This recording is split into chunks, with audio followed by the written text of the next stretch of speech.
I got to watch 155 2024 movies, so it's now time to talk about my 10 least favorite movies from 2024.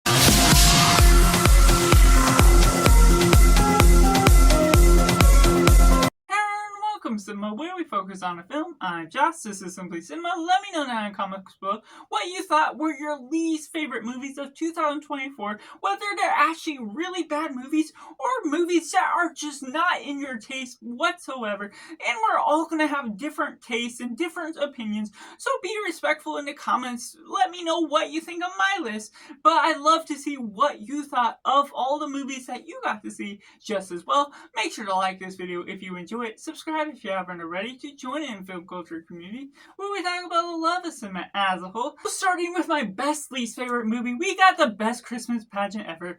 Ironically, with best in the title, it just does not do service to what I personally would love out of this story itself. Now, this is a faithful adaptation to the book. From what I've been able to gather, everything is done passionately. It makes sense to the nature of what's going on with these shows, and it's about these kids that are just not really doing the best, being rejected by the church, everything that's going on to the service that ultimately changes the hearts of everything that's going on with the church, everything that's putting them into service of these naughty little kids that are just trying to get food from the church and ultimately get put in this Christmas play that makes them learn certain lessons and things that lighten up their hearts and spirits. Everything that's going on has sort of the right approach, what you're getting out of the revelation of those personal character arcs. But for me personally, as a Christian, I feel it's of ill taste to put the church in this service. And while it can be realistic because there's churches that reject people from there, it's just not of the taste that I love to watch people get rejected from the church, obviously showing that there's not the right intentions for what's all going on, for what this film has to say. And while the story itself is well adapted from what I heard, it's obviously not a story that I personally want to go into, saying what I want to show if good comedy taste is a film that rejects people for who they are. And at number 9, we have Mufasa the Lion King. Now, while I'm not of too much distaste of watching the original live action Lion King, obviously what you get in the original animated is so much more lively, and Mufasa the Lion King just does not feel like a sequel that was making sense, or even as a prequel, because while it goes into certain storytelling elements that works as a sequel, it doesn't move forward for the plot, and it goes backwards in a place of potential, what they could do with the revelation of Mufasa, how he became king, and how he gained the Pride Lands as a whole. There's certain things that just feel generally predictable, feel contrived in the nature of shoehorning all of these characters in, bringing all the different friends together, bringing Scar in, bringing Nala in, bringing other things that just, of course, have to make sense in order for the Lion King itself to make sense, but feel forced in a way that the musical elements just don't feel as lively. I'm not a huge fan of the songs, and the story journey itself feels forced. In the first 10 minutes, you're brought into this journey, bringing you force into a place where Mufasa just loses his parents, brings you from one place to another sooner than you could really expect, and to digest everything that's going on at once, bringing you into this tribe, bringing you into villains that can work and make sense for the story, but for non-animated talking creatures to be able to bring this all to life, it's a cool effect once you look at the cinematic elements that this is all CGI, but when the story is uncompelling, nothing can work to redeem the favor of what is ultimately making this film all come to life. And at number 8, we have Despicable Me 4. Now of ill taste, these films just get more kiddie and more kiddie, juvenile to the nature of what we got out of first. Yes, that had all the fart jokes and other elements that made it more in favor of kids' films, but it's just losing the sense of having a sense of direction with its plot, what it's trying to do with its villain. It's overly juvenile and makes sense to some respect, but when you take that coming off of where it started, it's just not doing any service to what the franchise has to offer. Other things become forgettable. Things just lose the touch of everything that this franchise has set out to be. And it's just all honing in on the minions, not really doing much more service to building up the plot of the family, having thoughtful thematic elements to everything that's going on. The movement to other places within the world just doesn't necessarily have as much to speak on. And I really don't even remember as much about the villain, only watching it last summer. So that just speaks volumes to what all this franchise, what this movie in particular, has to say about itself, is just not doing too much to offer. That while it can work for kids, obviously having all those jokes that work wonders to the nature of what this is well intended for, unfortunately, it came from a place that done a lot more for me as a whole. And at number 7, we have Immaculate. Now, there's things that can work effectively for this, but it was also released a week after we got The First Omen, which almost to the same beat by beat, coincidentally had so many of the story beats and the story arc that was ultimately going after. It had a different revelation, a different ending than you get out of The First Omen, but it's all about this exorcism and everything that's going about with this church that's trying to bring in nuns, trying to birth the Antichrist into this world in order to bring service to what is all going on with their ill-tasted beliefs. And the nature of that is just weird and wacky, but the way this story resolves itself is just not something that I personally love the journey for. And of course, coming off of The First Omen, it was just less compelling because of how familiar it felt at this time. It's hard for me to want to rewatch this again, even though I'll give it another shot. Maybe it does better once it feels more original to some degree, even though it still has those same story beats that even in The First Omen, I wasn't a huge fan of, but coming off of that, there's things that just throw my sense of being able to watch it off that unfortunately has left an ill taste more strongly on this film. Maybe things will be better if I watch it on its own, but other than that, just the horror elements, the story as a whole, just didn't captivate me much more. The characters, Sydney Sweeney, can be good, but ultimately, she's put in a place where the story isn't necessarily as compelling. The writing just doesn't quite captivate me quite as well.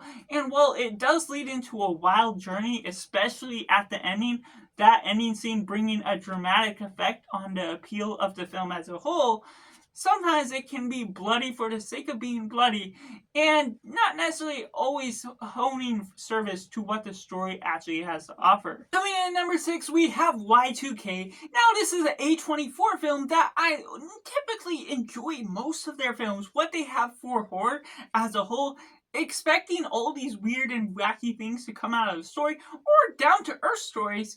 That this one touched on the more down-to-earth. It was something that goes about the horror conspiracies of what if Y2K and all the conspiracies around that technology took over the world. And there were some moments that really actually worked for the party scene, other things that made sense with the friendships, other things, but it took a little bit to actually get to that moment. And the characters themselves, yes, there are some high school drama, other things that made sense to the nature of building up a story, elements with those characters that felt down to earth and natural to the humans that were building up.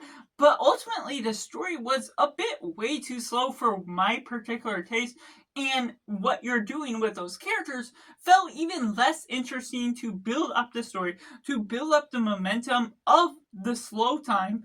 And so, unfortunately, while even it was a lower duration than I would have expected for this sort of story. It was a horror film that just did not have all the scares that I would have hoped for. The Y2K conspiracies, it was neat to see some of that come to life, but not necessarily taking it to the full level where, while it is supposedly happening all around the earth, they're limiting the scale down to this one central town, and being able to have to stop this thing that's all going on throughout the world, and unfortunately just takes it to a direction that felt like it could have been so much more creative with what it was doing, not necessarily combining things to create all these sort of robots, which it could have done that a little bit more to a bigger scale and done a little bit more on the action, other things that could have just done all these other things that maybe I had some sort of big expectation, even though I didn't feel like I was going into the film with that. I went in open-minded to what could have done with the story, but the characters themselves, while we get some relatively good acting, it's just not necessarily something that captivated me by the end of the day. And at number 5, we have Red One, a Christmas film with Chris Evans, Dwayne "The Rock" Johnson, and some things about it, it has the right approach, the right message with what it's doing with its fatherhood, with other things, but it doesn't spend nearly as much time with some of that to captivate me, to pull me into what all is going on with the Christmas spirit. So humbug to what this movie really does to the nature of the story. It's not a jolly good time like I hoped and would have wanted to be. And even though I enjoy Chris Evans on screen, Dwayne Johnson is a little bit on the ill side of what they're doing with the script, with the dialogue. He's feeling like he's being himself as a bodyguard to Santa Claus, and while we get J.K. Simmons as Santa, he's gone for most of the script because it's all about saving Santa, and they're getting this level 4K naughty lister in order to save him, which there's certain things that just don't always make as much sense, just to bring out all the weirdest elements of humor that I'm just not into the comedy genre just as much, and this one is on the lower end of the list just because of all the jokes, all the different tropes that you expect things to come about, and even on the level of CGI, what it introduces to the North Pole, other things with the flying, just does not feel as fleshed out or as complete, then I personally would enjoy this film to at least contribute to being a little bit better by the visuals alone. And going into number 4, we have Venom: The Last Dance. Now, while I'm relatively a fan of the first, the second wasn't quite my cup of tea, and this one drops even further down into the barrel. What we're getting out of Venom and Eddie Brock, yes, they have their bromance moments, their back and forth banter that works effectively in the nature of what we're doing, but it starts off on a road trip adventure that has those elements, but contributes into this road trip adventure that is really boring and doesn't really go much places. It goes into this place and other places, introducing all these side characters that don't do a whole lot except to contribute to extended runtime, and goes into this final battle that does have its moments. It can be cool and appealing by the nature of what it does, introducing all these other symbiotes, maybe a little bit too late in some regard to what they ultimately have to do, but it becomes boring by the sense of bringing it to this alien research base, Area 51, that is so many generic moments in the way they bring it all out in this grand scheme of things, making it contrived in the nature of how certain things can feel resolved to the stretch of where they're taking it. And while it still is a film I may give another chance, it's a superhero film that I'm all in for, contributing to trying to rank everything, watch everything, and be able to just try and enjoy my time as a whole. This one with Tom Hardy, while he gives his last dance, it's not one that I will enjoy going into much more. But before we go into my top 3, worst of the year. Let me know down in the comments below what your worst of the year were, whether your top 10 or your ranking as a whole. How many films of last year did you get to see that will contribute to showing what all you may have missed or didn't get to? Let me know what you think of my list just as well. And as always, be respectful. But going into my top 3, we have Winnie the Pooh, Blood and Honey 2. I even recall going into Winnie the Pooh, Blood and Honey, the first one, for the first time, just before deciding if I was going to actually go into this sequel. And I did sort of get the general vibe that the first was going for, and I relatively liked that. But this one was not my cup of tea. It dropped a tear down in what I was expecting out of the banter, not taking itself too seriously because it's a horrifying Disney film that just takes all the wonderful magic out of it. Now, there are certain elements of the story that are certainly better what they're trying to do with the characters, but the story itself just feels less compelling to me personally. It tries to take itself too seriously in some moments and also too ridiculous in other moments. That just feels like a mixed bag of weird emotions that just ultimately doesn't bring me in, suck me into the story, help me to understand what all it is going after.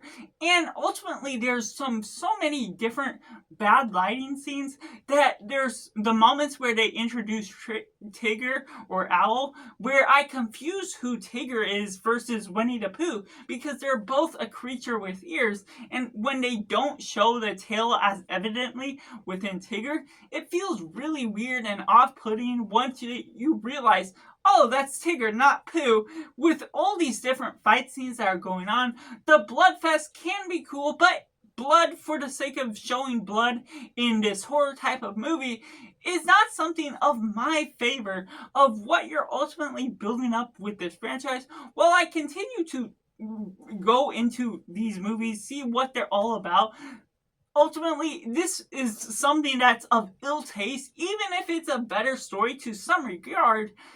It's just not something that captivated me nearly enough. And at number 2, we have Kraven the Hunter. Now, something that showed a little bit of promise. Aaron Eckhart going into this is good. Russell Crowe is good. But putting them together, putting this wacky sort of dialogue, not bringing in Spider-Man for Kraven the Hunter hunting Spider-Man sort of idea, is just all the wrong ideas put together into one. Now we get this cool thing with the Rhino versus Kraven the Hunter. That might be my favorite part and the best part of the movie.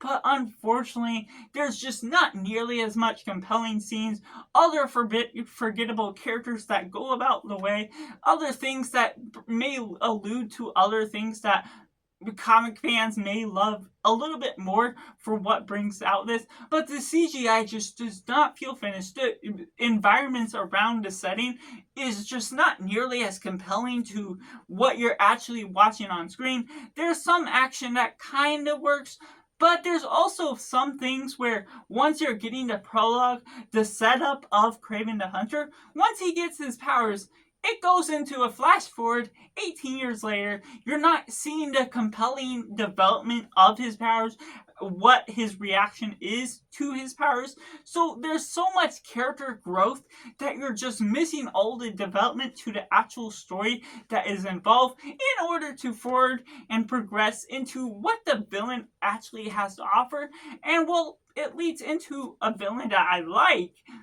It's just not necessarily anything that has all the right story beats, the things that actually makes this story make sense, to the way that everything is gathered in a way with all of the wrong ideas, the wrong script, and the dialogue feeling just as funky as well.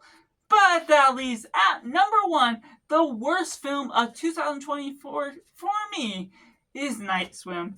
Now, this is a Blumhouse feature that I might not have had the highest expectations going into it anyways, but it's just filled with all these weird, boring ideas that goes about maybe something that could have promise about this creature that's fantasy and going into this pool that's taking control of everything, and they try and create something of the backstory near the end of what all is going on with a curse, other things that's going in the background. But ultimately, it just feels unpromising for the nature of how all those ideas actually come to life, just not delivering on the premise as much as it possibly could.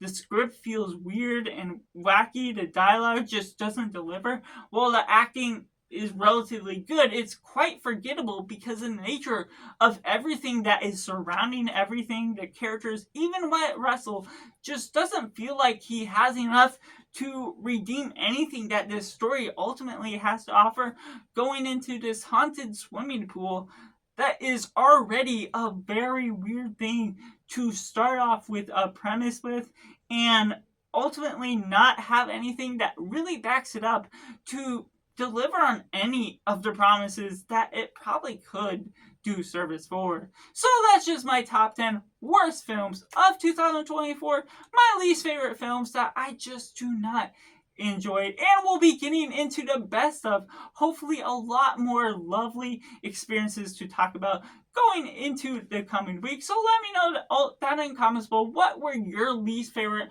movies of 2024, whether you talk about it in a critically bad sense or just films that you did not connect with at the end of the day. Make sure to like this video if you enjoy it, subscribe if you haven't already to join in the film culture community where we talk about the love of cinema as a whole. So that's just all, and make sure to do yourself a favor and go watch a movie.